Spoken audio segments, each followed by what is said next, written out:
The sweat was dripping down my face as I awaited my grilling in the UK House of Commons. I'd been summoned to testify in front of the Select Committee on Business.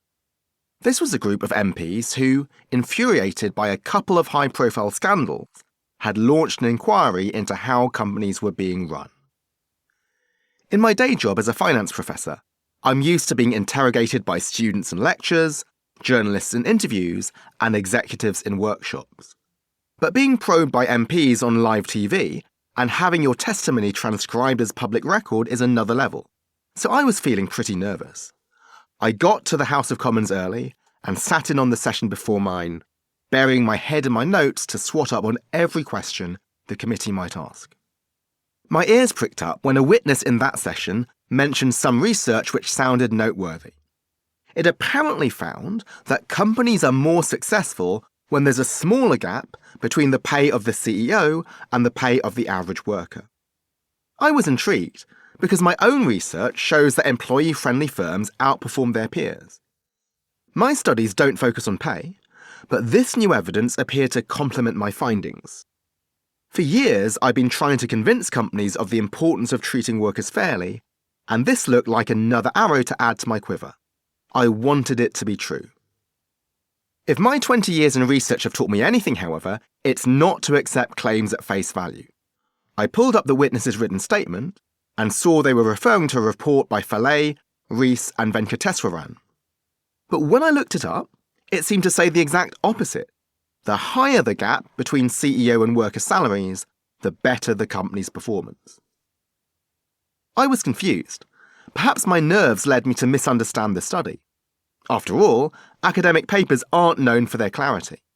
Yet their conclusion was right there on the front page and as clear as day. Companies do better if they have greater pay gaps. It then dawned on me what had happened.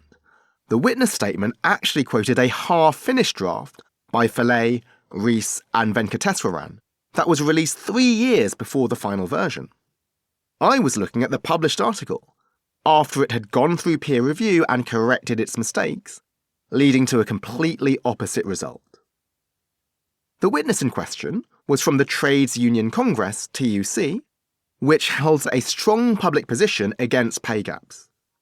In 2014, it published a report declaring that high pay differentials damage employee morale, are detrimental to firm performance, and contribute to inequality across the economy.